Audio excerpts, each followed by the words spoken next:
Assalamualaikum warahmatullahi wabarakatuh. Alhamdulillah wassalatu wassalamu ala Rasulillah wa ala alihi wa sahbihi wa mawalah.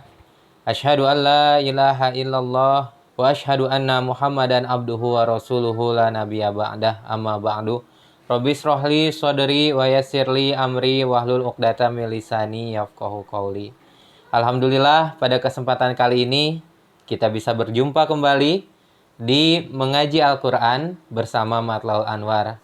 Insya Allah kita akan melanjutkan pertemuan kita untuk bersama-sama mempelajari ilmu Al-Quran, mempelajari ilmu tajwid dan ilmu tahsin. Namun sebelum melanjutkan, saya ingin mengingatkan bahwa jangan lupa untuk terus belajar melalui ma'had tahsin Al-Quran yang menawarkan pengajaran-pengajaran yang lebih baik, yang memiliki ustadz-ustadz yang lebih kompeten.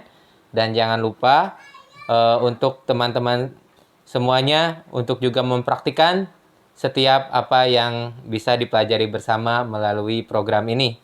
Mari kita buka acara ini di mengaji Al-Quran bersama Matlaul Anwar.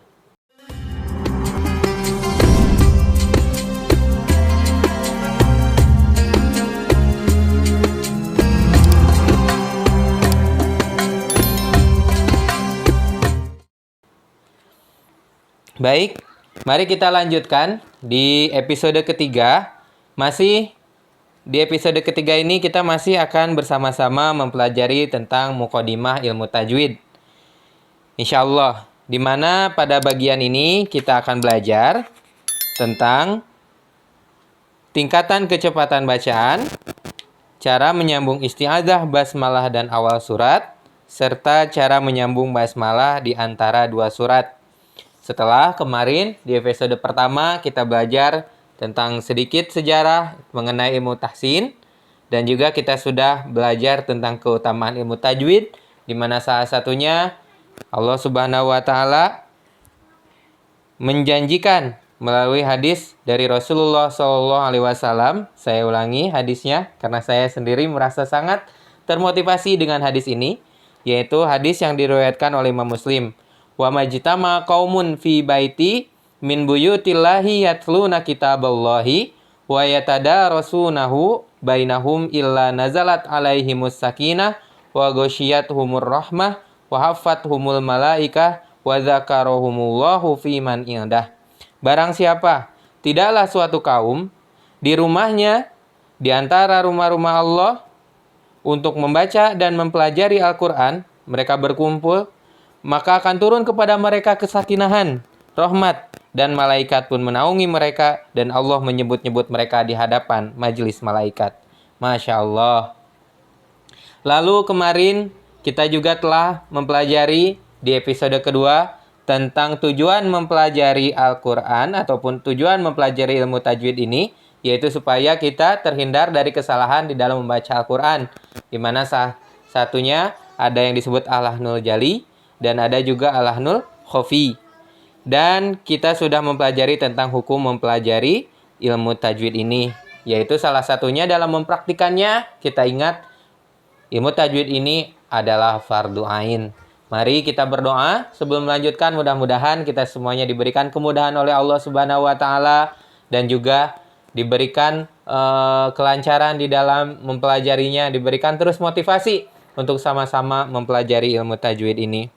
Kemarin juga kita telah mempelajari tentang beberapa dalil, baik dari Al-Quran maupun dari As-Sunnah, tentang mempelajari ilmu tajwid ini.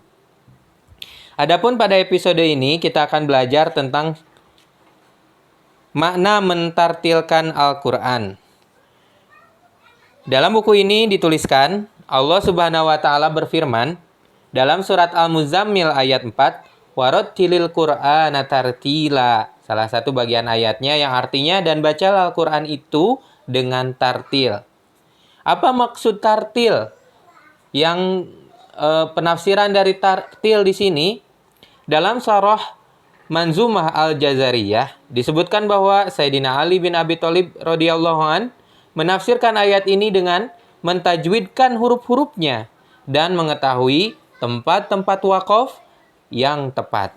Jadi pertama syaratnya adalah mentajwidkan huruf-hurufnya, dan yang kedua adalah mengetahui tempat-tempat di mana untuk berhenti. dengan tepat. Sementara dalam tafsir Al-Qurtubi disebutkan bahwa para mufassirun dalam mengomentari ayat di atas ada tiga macam pendapat. Yang pertama, Sayyidina Ibnu Abbas radhiyallahu anhuma memaknai tartil di sini adalah menjelaskan bacaannya. Sedangkan Sayyidina Mujahid radhiyallahu an menafsirkan dengan membacanya dengan perlahan-lahan, dengan tidak tergesa-gesa. Sedangkan Ad-Dohak menjelaskan radhiyallahu an di sini menjelaskan, keluarkanlah bacaan Al-Qur'an itu huruf demi huruf dan pisahkanlah huruf itu dengan huruf setelahnya.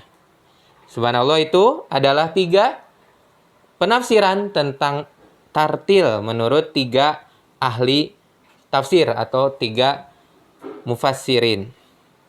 Ummul Mukminin Ummu Salamah radhiyallahu an pernah ditanya tentang bacaan Al-Qur'an Rasulullah Shallallahu alaihi wasallam. Maka beliau menjawabnya, "Faiza hiya tan'atu qira'atan mufassarah harfan harfa." Rawahu Tirmizi. Adalah bacaan Rasulullah Shallallahu alaihi wasallam itu menafsirkan huruf demi huruf. Hadis riwayat Tirmizi. Maksudnya adalah menjelaskan makhraj dan sifatnya disertai dengan perenungan makna ayat secara mendalam. Jadi itu dia, ada penjelasan tentang tartil di sini adalah menjelaskan makhraj dan sifatnya disertai dengan perenungan makna ayat secara mendalam. Dan As-Syeikh Hasan Husni Utsman mengingatkan dalam kitabnya Haqqut Tilawah bahwa hakikat pembacaan Al-Qur'an itu bukanlah hanya sekedar mempelajari dan hafal kaidah-kaidah ilmu tajwid. Namun yang lebih penting adalah lurusnya lisan dalam membaca kitab Allah Subhanahu wa taala dengan tartil sehingga menjadi jelaslah makna ayat-ayatnya sesuai dengan contoh bacaan Rasulullah Shallallahu alaihi wasallam. Kemudian lebih jauh lagi beliau pun menjelaskan bahwa makna haqqut tilawah yang terdapat dalam surat Al-Baqarah ayat 121 yang sebelumnya pernah saya bacakan juga. Maksud haqqut tilawah yaitu terfungsikannya 3 unsur dalam diri manusia berupa lidah, akal, dan hati tatkala berinteraksi dengan Al-Qur'an. Tugas lidah adalah membaca dengan tartil disertai dengan kefasihan pengucapan huruf-huruf. Tugas akal adalah merenungkan kandungan maknanya, dan tugas hati adalah mengambil pelajaran dan bereaksi dengan perintah dan larangan yang terdapat di dalamnya. Subhanallah. Begitu banyak tugas kita di dalam membaca Al-Qur'an ini dengan benar-benar haqqut tilawatihi. Pertama, kita harus menggunakan lidah kita dengan membaca Al-Qur'an dengan tartil, menyesuaikan dengan makhrajnya, menyesuaikan dengan sifat-sifatnya. Dan tidak hanya sampai di sana, kita juga harus menggunakan akal kita untuk memahami setiap ayat Al-Qur'an, dan pastinya menggunakan hati kita supaya kita bisa benar-benar merespon, benar-benar bereaksi dan mengambil pelajaran dari Al-Qur'an. Ini merupakan tugas yang menurut saya sangat berat untuk saya pribadi. Namun mudah-mudahan Allah Subhanahu wa taala memudahkan kita. Al-Qur'an ini memang Allah Subhanahu wa taala menjanjikan kemudahan untuk kita mempelajarinya. Namun mudah-mudahan kita senantiasa diberikan kemudahan di dalam melaksanakannya. Amin ya rabbal alamin. Dan mudah-mudahan ini bisa menjadi motivasi kita untuk bisa benar-benar berhati-hati di dalam membaca Al-Qur'an dan benar-benar di dalam mentadaburi setiap ayat-ayatnya, juga mengambil pelajaran dan pastinya melaksanakan setiap perintah ataupun larangan di dalam ayat-ayat Al-Qur'an tersebut. Rekan-rekan sekalian, adik-adik yang budiman, mari kita lanjutkan pada bagian selanjutnya, yaitu tentang tingkatan bacaan Al-Qur'an. Al-Imam Ibnu Jazari menyebutkan dalam Thayyibatun Nasr, wa yuqra'ul Qur'anu bitahqiq ma hadrin wa tadwir wa kullu muttabi ma husni sautin biluhunil arab murattalan mujawwadan bil arabi. Dan dibaca Al-Quran itu dengan tahqiq, serta hadr, dan tadwir, dan semuanya berittiba, dengan suara yang bagus, dengan lahjah Arab yang tartil, bertajwid dengan bahasa Arab. Pertama, yaitu at-tahqiq. Apa itu tahqiq? Secara bahasa, tahqiq artinya sampainya sesuatu hal yang paling baik dan sempurna. Secara istilah adalah pengucapan huruf yang sempurna dalam pemanjangan harokatnya, pemanjangan gunnah, kejelasan huruf, dan pembacaan dengan perlahan dan tenang yang akan membantu pentadaburan Al-Quran. Sangat baik digunakan para muwajih ketika mengajar. Satu juznya kurang lebih 60 menit. Ini adalah cara tingkatan bacaan Al-Quran yang pertama, yaitu tahqiq. Kecepatannya kurang lebih 60 menit setiap satu juz. Yang kedua adalah at-tadwir. Apa itu kecepatan at-tadwir? Secara bahasa artinya perputaran. Secara istilah adalah pembacaan Al-Quran dengan kecepatan antara tahqiq dan hadr. Dinamakan perputaran karena kecepatannya berkisar antara lambat dan cepat. Satu juznya kurang lebih 45 menit. Dan kecepatan yang ketiga adalah al-hadr. Secara bahasa artinya cepat.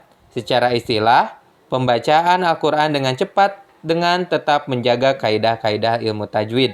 Biasanya digunakan oleh para hufaz Al-Quran yang sedang mengulang-ulang hafalannya, di mana satu juznya kurang lebih 20 hingga 30 menit.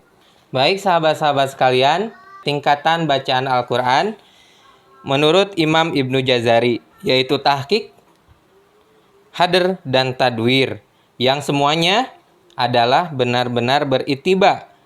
Dibaca dengan suara yang bagus, dengan lahjah Arab yang tartil, bertajwid dengan bahasa Arab. Ketiga tingkatan bacaan di atas masuk ke dalam kategori at-tartil sebagaimana yang Allah firmankan dalam surat Al-Muzammil ayat 4. Demikian penjelasan tentang tingkatan bacaan Al-Quran. Mari kita lanjutkan dengan rukun-rukun qiraah shahihah ataupun rukun-rukun bacaan yang diterima. Pertama, bacaannya diriwayatkan secara mutawatir dari Rasulullah Shallallahu Alaihi Wasallam. Yang kedua, sesuai dengan kaidah bahasa Arab yang fasih atau afshoh. Yang ketiga, sesuai dengan rosem khot atau gaya tulisan pada mushaf Utsmani. Itu dia 3 syarat ataupun 3 rukun-rukun qiraah shahihah. Masih dalam menjelaskan muqaddimah ilmu tajwid, selanjutnya di sini ada penjelasan tentang jam'ul Quran atau sejarah pengumpulan dan kodifikasi Al-Quran.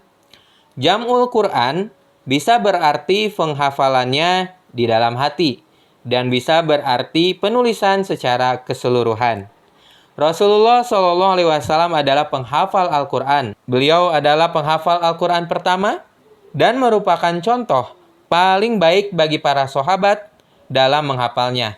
Sebagai realisasi kecintaan mereka kepada Al-Quran, bahkan memerintahkan anak dan istrinya juga untuk menghafalkan Al-Quran.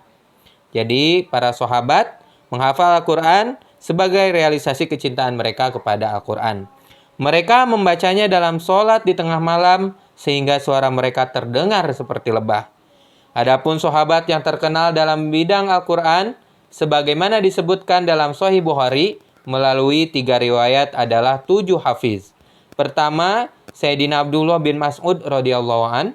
Kedua, Sayyidina Salim bin Maqol maula Abu Hudzaifah radhiyallahu an. Ketiga, Sayyidina Mu'adz bin Jabal radhiyallahu an. Keempat, Sayyidina Ubay bin Ka'ab radhiyallahu an. Kelima, Sayyidina Zaid bin Thabit radhiyallahu an. Keenam adalah Sayyidina Abu Zaid bin Sakan radhiyallahu an, dan yang terakhir Sayyidina Abu Darda radhiyallahu an. Mudah-mudahan Allah Subhanahu wa taala senantiasa meridhoi beliau. Selanjutnya jam'ul Quran dalam arti penulisannya. Setelah tadi tentang sejarah pengumpulan dan kodifikasi Al-Quran. Pertama, penulisan Al-Quran pada zaman Rasulullah Shallallahu Alaihi Wasallam. Rasulullah telah mengangkat para sahabat sebagai penulis-penulis wahyu, seperti Sayyidina Ali bin Abi Thalib radhiyallahu an, Sayyidina Muawiyah bin Abi Sufyan radhiyallahu an, Sayyidina Ubay bin Ka'ab radhiyallahu an, dan Sayyidina Zaid bin Thabit radhiyallahu an. Bila ia turun, Rasulullah Shallallahu Alaihi Wasallam memerintahkan mereka menuliskannya. dan menunjukkan tempat ayat tersebut dalam suatu surat sesuai anjuran malaikat Jibril radhiyallahu alaihi salam. Mereka menuliskannya pada pelepah kurma, lempengan batu, daun lontar, kulit maupun daun kayu, pelana, potongan tulang belulang binatang. Ini menunjukkan betapa besar kesulitan yang dipikul oleh para sahabat dalam menulis Al-Quran. Selanjutnya, sejarah penulisan Al-Quran pada zaman Khalifah Abu Bakar As-Siddiq radhiyallahu an. Pada tahun 12 Hijriah, terjadi peperangan Yamamah yang melibatkan sejumlah besar sahabat yang hafal Al-Quran. Dalam peperangan ini telah gugur 70 hufaz. Melihat kenyataan ini, Sayyidina Umar bin Khattab radhiyallahu an merasa sangat khawatir. Lalu beliau menghadap Sayyidina Abu Bakar radhiyallahu an dan mengajukan usul kepadanya agar mengumpulkan dan membukukan Al-Quran karena dikhawatirkan akan musnah. Pada awalnya, Sayyidina Abu Bakar radhiyallahu an menolak usulan ini dan berkeberatan, melakukan apa yang tidak pernah dilakukan oleh Rasulullah SAW. Tetapi Sayyidina Umar radhiyallahu an tetap membujuknya, sehingga Allah membukakan hati Sayyidina Abu Bakar radhiyallahu an untuk menerima usulan tersebut. Kemudian Sayyidina Abu Bakar radhiyallahu an memerintahkan Sayyidina Zaid bin Thabit radhiyallahu an untuk menulisnya. Mulanya Sayyidina Zaid radhiyallahu an juga menolak seperti halnya Sayyidina Abu Bakar radhiyallahu an. Namun akhirnya Sayyidina Zaid radhiyallahu an dapat menerima tugas tersebut dengan lapang dada. Sayyidina Zaid bin Thabit radhiyallahu an memulai tugasnya yang berat ini dengan bersandar pada hafalan dan catatan yang ada pada para penulis wahyu. Kemudian lembaran-lembaran itu disimpan di tangan Sayyidina Abu Bakar radhiyallahu an. Setelah Sayyidina Abu Bakar radhiyallahu an wafat, maka berpindah ke tangan Sayyidina Umar radhiyallahu an. Setelah Sayyidina Umar radhiyallahu an wafat, berpindah ke Sayyidah Hafsah binti Umar radhiyallahu anha. Selanjutnya, kodifikasi Al-Quran dilanjutkan pada zaman Khalifah Utsman bin Affan radhiyallahu an. Penyebaran Islam bertambah luas dan para hufaz pun tersebar ke berbagai wilayah, dan setiap penduduk mempelajari Al-Quran dari hafiz yang dikirim kepada mereka. Ketika terjadi perang Armenia dan Azerbaijan dengan penduduk Irak, Hudzaifah bin Al-Yaman radhiyallahu an melihat perbedaan bacaan Al-Quran. Melihat kenyataan ini, Sayyidina Hudzaifah radhiyallahu an segera menghadap Khalifah Utsman radhiyallahu an dan melaporkan apa yang telah dilihatnya. Maka Sayyidina Utsman radhiyallahu an mengirimkan utusan kepada Ummul Mukminin Hafsah radhiyallahu anha untuk meminjamkan mushaf Abu Bakar radhiyallahu an yang ada padanya.